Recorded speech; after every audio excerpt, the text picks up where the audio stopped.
같이 읽겠습니다. 여호와께서 모세에게 일러 이르시되 이스라엘 자손의 원수를 미디안에게 갚으라. 그 후에 내가 너희 조상에게로 돌아가리라. 모세가 백성에게 일러 가로되 너희 중에서 사람을 택하여 싸움에 나갈 준비를 시키고 미디안을 치러 보내어 여호와의 원수를 미디안에게 갚되 이스라엘 모든 지파에 대하여 각 지파에서 1000명씩을 전쟁에 보낼지어다 하매 각 지파에서 1000명씩 이스라엘 1000만인 중에서 1만 2천명을 택하여 문답을 시킨지라. 모세가 내 지파에게 1,000명씩 싸움에 보내되 제사장 전류와 사라의 아들 비느하스에게 성소의 기구와 신원아파를 돌려서 그들과 함께 전쟁에 보내매 그들이 여호와께서 모세에게 명하신 대로 미디안을 쳐서 남자를 다 죽였고 그 죽인 자 외에 미디안의 5방을 죽였으니 미디안의 왕들은 에위와 레겜과 수루와 우루와 레바임이요 또 고아의 아들 발람을 칼로 죽였더라. 이스라엘 자손이 미디안의 동료들과 그 아이들을 사로잡고 그들의 가축과 양떼와 재물을 다 탈취하고 그 거처하는 성읍들과촌락을 다 불사르고 탈취한 것 노래한 것 사람과 짐승을 다 취하니라. 그들이 사로잡힌 자와 노래하는 것과 탈취한 것을 가지고 열리고 맞은 견디남과 모압 평지의 진에 이르러 모세와 제사장 엘리야사와 이스라엘 자손의 회중에게로 나아오니라. 아멘.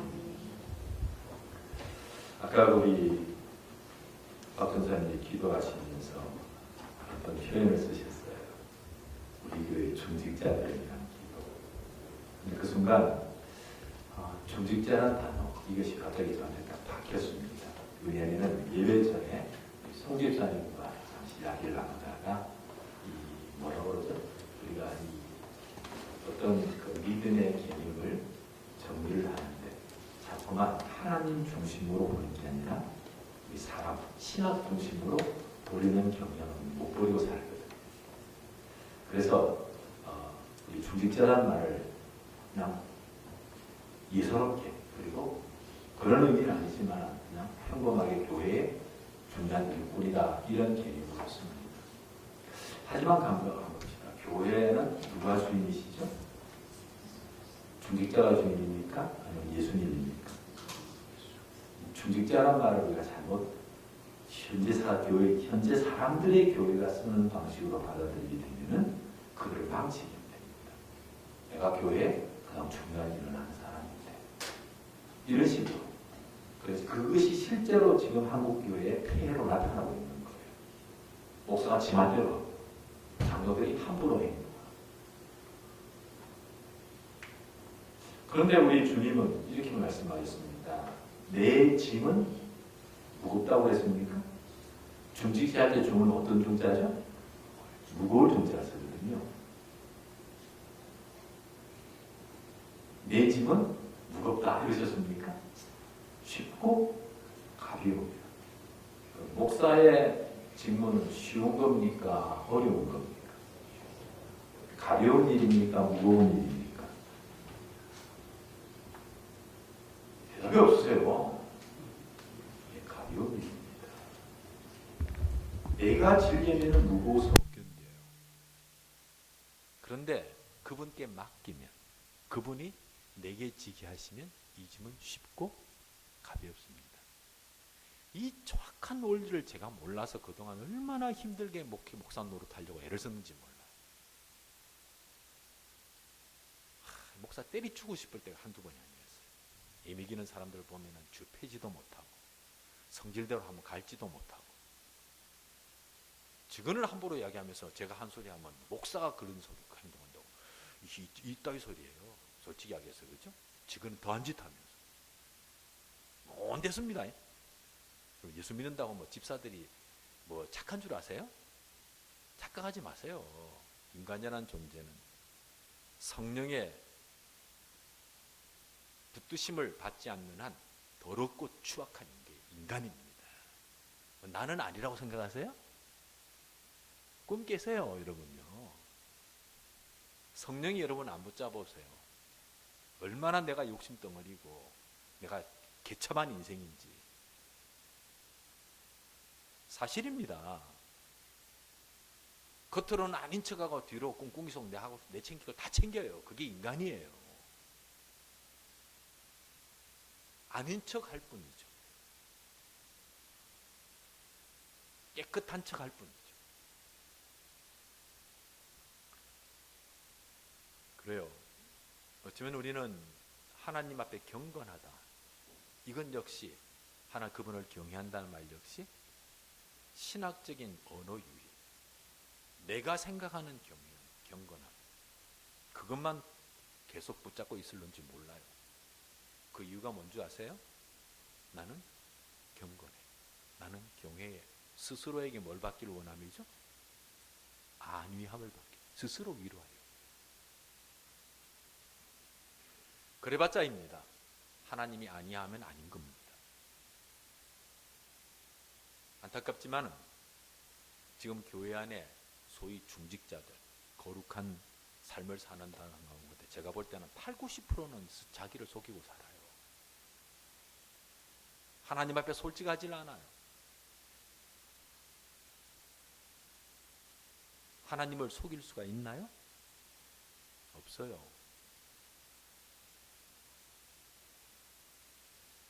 나는 나를 속일 수 있어요? 없어요? 있습니다. 세상에 사는 사람 가운데 가장 불행한 사람이 누구인 줄 아세요? 스스로에게 속은 사람이에요. 자기 자신에게 속는 사람이에요. 그런 사람이 주로 세상을 힘들게 만듭니다. 망상의 사람이 되거든요. 우리가 요즘 조현증이라고 부릅니다. 왜냐하면 그 표현이 너무 안 좋대. 정신분열증이 있죠. 그 정신분열증의 여러 가지 그 나타난 현상 가운데 과대망상이나 이런 것들이 있어요. 내가 하나님이라는 거예요. 그 사람은 실제로 자기가 하나님이라고 믿어요. 그 옆에서 누가 야 내가 성경아 내가 네 언제 보냈노 이러고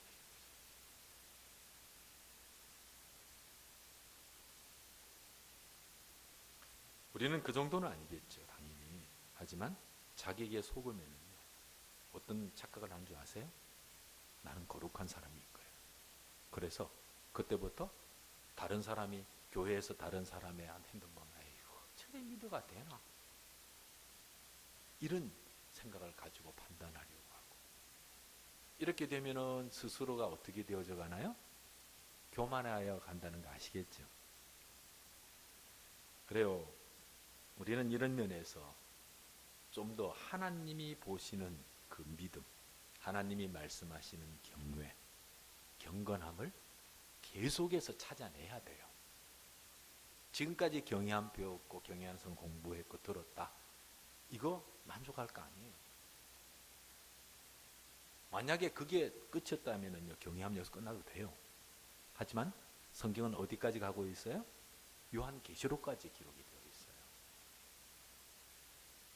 언제 돼서야 비로소 내가 진짜 하나님을 경외하는 사람인지 아닌지가 확실하게 드러나게 되나요? 그분이 다시 오실 때. 새하늘과 새 땅이 이루어질 때 그때 완벽하게 드러나는 거예요.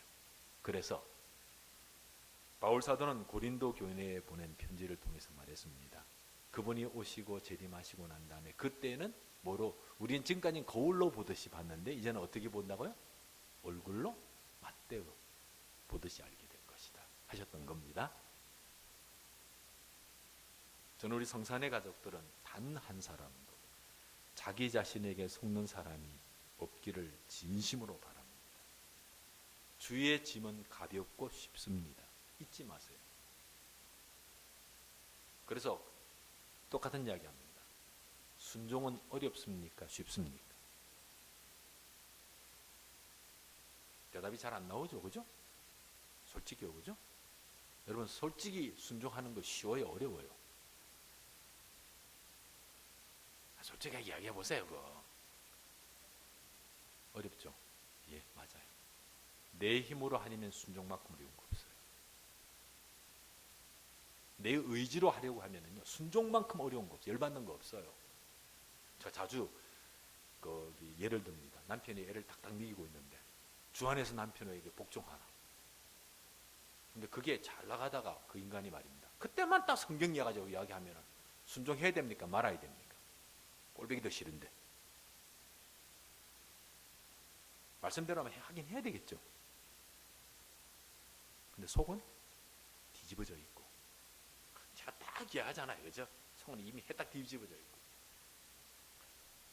어려워요? 쉬워요? 어려운 정도가 아니죠. 여러분 그런 상태에서 순종해 본 적 한 번이라도 있으세요? 솔직히요. 없잖아요. 전도사님 그런 경우 순종해 보셨어요? 전도사님을 해보셨어요 한번? 그래도 해보셨어요? 지속적으로 안 하는 건 아니에요 그거. 걔도 주인이 말하면 한 번쯤은 깨갱하고 해요. 그러니까 속으로 열받고 하는 게 무슨 순종이에요? 맞죠? 내 힘, 내 의지로 하니까 안 돼. 순종도 마찬가지입니다. 내 안에 성령께서 능력을 주셔야만 진짜 순종이 시작이 되는 겁니다. 근데 우리는 지금까지 신학적으로 교회에서 배우기는 내 의지의 순종에 초점을 맞췄던 거예요.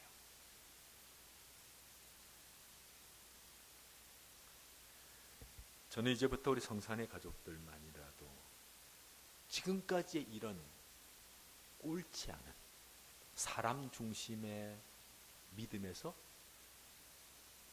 벗어나셔야 돼요.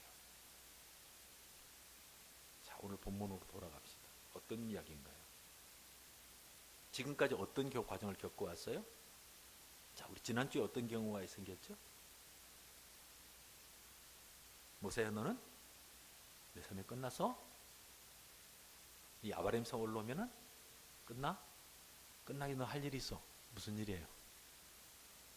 너의 후계자를 세워. 누가 준비해 놓으셨죠? 하나님께서요. 여호수아입니다. 모세 할 일 다 끝난 겁니다. 자, 이걸 이스라엘 입장으로 봅시다. 40년 동안 광야를 계속 돌아다녔죠? 훈련을 받았어요? 이제 어디로 가야 돼요? 요단강을 건너서 약속의 땅으로 들어갑니다. 바로 그 직전에 일어난 일입니다. 자, 여기서 이렇게 생각해 봅시다. 처음 그들이 있었던 곳은 어디였어요? 이집트입니다. 어떤 상황으로 있었죠? 노예로 있었습니다. 쉽게 말해서 완전 질창 속에, 수렁 속에 돼지처럼 대접받고 개처럼 대접받는 곳에 있었던 겁니다. 하나님이 나오라고 했습니다. 나오긴 나왔는데 그들이 뭘 못 버렸어요? 노예 근성 못 버린 겁니다. 그게 그들을 40년 동안 그 광야에서 이렇게 이해합시다. 온몸이 이제 막 돼지 오물에 똥에 지금 가득 차 있는 겁니다. 그래서 바로 집 안에 들어가면 안 되잖아요. 어떻게 해야 돼요? 씻어야 되겠죠. 광야 40년은 그걸 씻는 기간이었어요. 노예 근성을 버리게 만들고 더러운 것들을 버리게 만들고. 자, 그런데 거기 재밌는 게 있죠. 저기 놀랍게도 성령 받은 사람들 가운데서도 그 더러운 기질 못 버리다가 망하는 사람이 있고요. 심지어는 아론의 아들들 가운데서도 그랬고요. 족장들 가운데 그런 사람 나왔고요. 우리가 볼 때는 교양 있고 성경 많이 읽었고 믿음 생활 잘하는 줄 알았는데 저 사람만은 존경받은 것 같고 그런 사람들도 더러운 때를 그렇게 버리기가 쉽지 않았던 겁니다. 반면에 슬로보앗의 딸들이 말하는 것처럼 우리 아버지는 자기 죄 가운데 죽었지만은 반역의 무리에 낀 적은 없습니다. 사람도 있어요. 저는 이 과정을 보면서 그래요. 우리가 믿음으로 산다고 하면서도 사람들을 보는 시각이 하나님의 눈은 절대로 아니구나.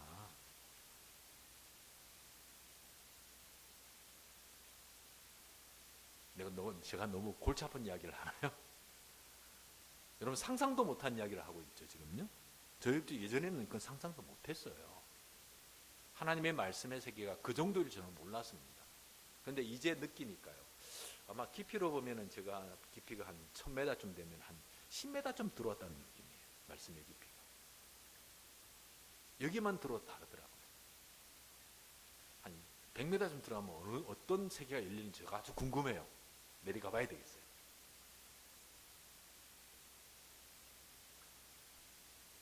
예, 그 과정 속에서 이제 도저히 안 되는 놈들은 뭐하죠? 결국 하나씩 죽고 깨끗이 벗겨진 사람들이 이제 마지막 있는데 모세는 떠나야 됩니다. 너는 야, 이 산에 올라가면 너 끝이다. 거의 다 된 거예요. 그 다음 대신에 여기서 세웠어요. 자, 이제 집 안으로 들어가야 돼요. 목욕은 했어요. 그냥 들어가면은 되나요? 자, 여러분들이 봐요. 밖에서 놀다가 열심히 하다가 비 맞아가지고 질창대로 들어왔어요. 집에 싹 들어가면 돼요? 신발을 씻어야죠. 그대로 들어가면 집안이 돼지 오물 붙은 거 다 끌고 들어가겠죠. 이 마무리입니다. 마무리를 잘해야 되는 거예요. 그래서 오늘 저는 이 본문을 가지고 제목을 이렇게 정해봤어요. 한번 읽어볼까요? 앞으로 나아가려면 뒤의 것을 먼저 정리해야 됩니다. 뒤의 것을 정리하지 않고는, 다시 말해 신발에 묻어있는 그 돼지 우리의 오물을 깨끗이 씻어야 되고, 개똥을 뭐 해야 되는 겁니까? 버려야 되는, 치워버려야 되는 거예요. 이거 하지 않으면은 뭐예요? 그 집안이 여전히 돼지 우리처럼 냄새 날 거고 개똥 냄새로 가득 찰 겁니다. 그래서 이 부분은 그 마무리를 하는 거예요. 우리가 진짜 하나님의 사람으로 믿음의 삶을 살려면은 뭐가 필요하다는 겁니까? 뒤의 것을 다 정리해 놓고 들어가야 되는 거예요. 지금 이스라엘이 지금 어디 있습니까? 어디 있죠? 현재 위치가 어디예요? 여리고 맞은편 요단강 가. 지역은 어느 지역? 모압 평지. 근데 지금 요 자리가 그들의 진영입니다. 강만 건너면 되는 거예요. 근데 지금 어디로 가고 있어요? 뒤로 돌아. 몇 사람이? 1만 1000명이. 각 지파에서 1만 2000명이 1000명씩 뭐하러 갑니까? 우리 뒤통수 칠 놈을 뭐하라고요? 정리해. 미디안입니다. 자, 그런데 1절로 가봅시다.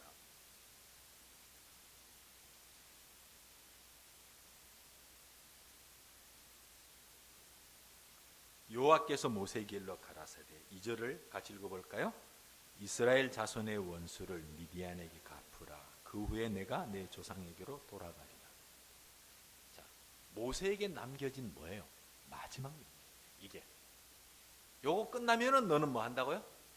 내 사명 끝났어. 마무리 네가 해. 사랑하는 성산의 가족 여러분, 모세의 삶이 정말 아름다울 수 있고 깨끗할 수 있었던 것은 마무리까지 제대로 했다는 데 있습니다. 여러분, 용두삼이란 말 아시죠?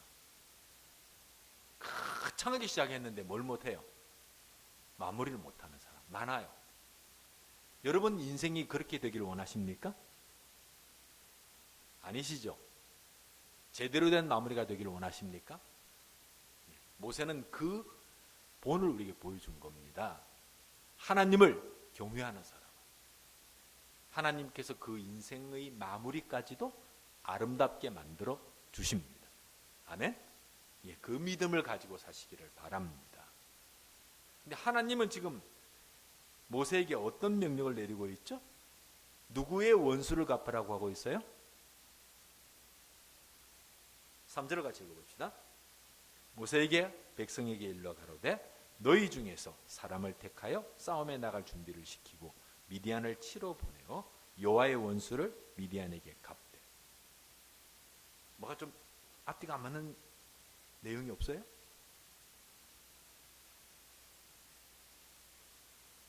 빨간 것처럼 비교해 보세요. 하나님은 분명히 이스라엘의 원수를 갚으라고 그랬는데 모세는 뭐라고 이야기하고 있어요? 누가 맞아요?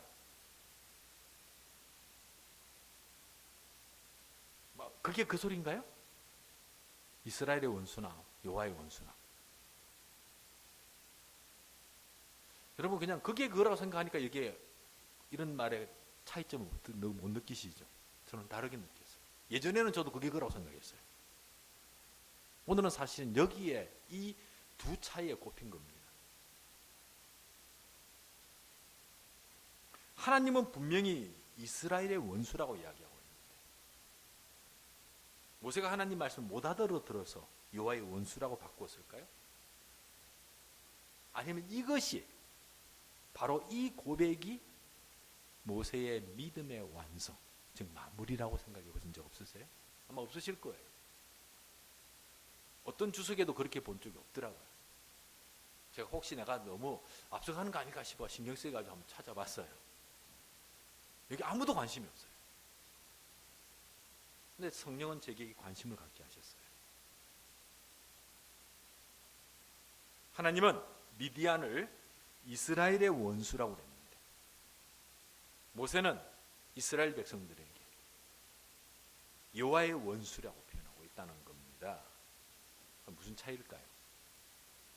미디안을 보는 누구의 시각의 차이죠? 모세의 시각이에요. 그리고 미디안이 원수 노릇했던 그 이스라엘, 하나님 볼 때는 이스라엘의 원수라고 했는데 그 이스라엘을 지금까지 본 시각이 모세는 다르게 보고 있다는 겁니다. 뭐로 보고 있는 거죠?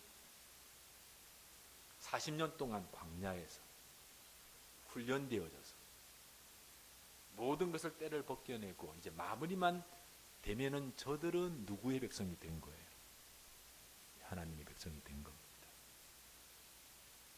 여러분들이 믿음의 사람이 되고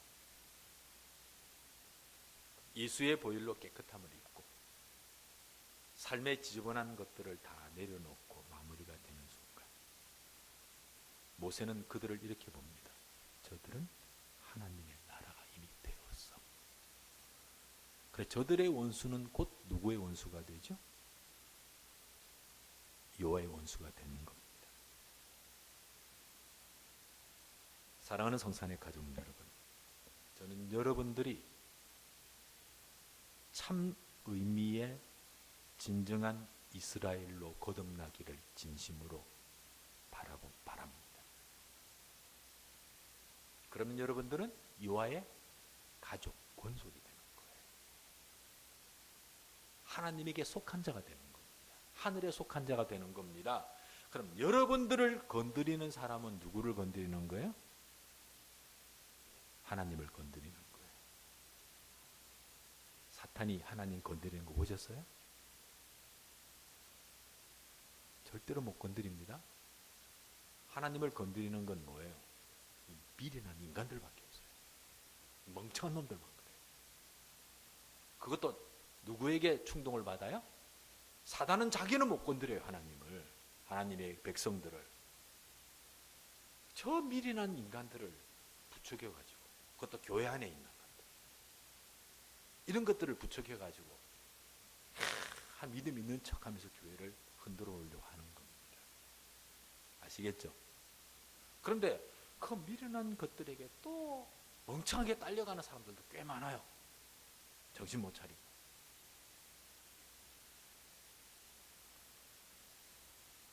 저는 그런 사람들을 수없이 봤어요. 직접 하나님의 음성을 들어도 모릅니다. 왜요? 이미 속아버릴까? 자기가 의로운 줄 아는 거예요. 여러분, 교회 안에 갈등이 일어나고 서로 싸움이 있을 때 여러분 그런 자리에 있어 보신 적 있으시죠? 거기 무슨 정의가 있고 무슨 의로움이 있던가요? 그때 있을 때는 내가 우리 편이 의로운 줄 알았고 우리 편이 하나님의 일을 하는 줄 알았을 거예요. 지금 보니까요. 그놈이 그놈입니다. 똑같은 놈들입니다. 왜냐하면 왜 한 줄 아세요? 성령은 싸우라고 하신 적 한 번도 없습니다. 싸워서 이기라고 하신 적 한 번도 없습니다. 맞습니까? 오히려 성령은 싸움이 있는 곳에서 뭐 하라고 이야기하세요? 화해를 만들어 가라. 일치를 만들어 가라고 했습니다. 서로 싸우는데 무슨 성령이 있어요? 나만 옳다는데 무슨 성령의 역사가 있어요? 말도 안 되는 소리죠. 근데 그 안에 있을 때 몰라요. 내가 진리라고 해요. 내가 나만 옳아요. 이런 우리의 미련함, 다시는 그런 미련한 자리에 우리는 안 나가길 원합니다.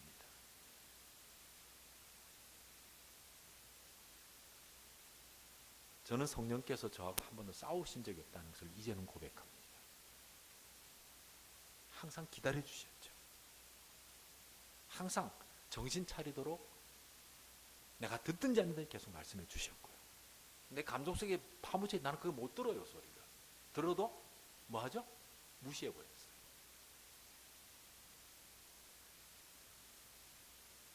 근데 그 끊임없는 그분의 영원하신 사랑이 우리를 결국은 믿음의 자리로 인도하신다는 것을 이제는 저는 고백합니다.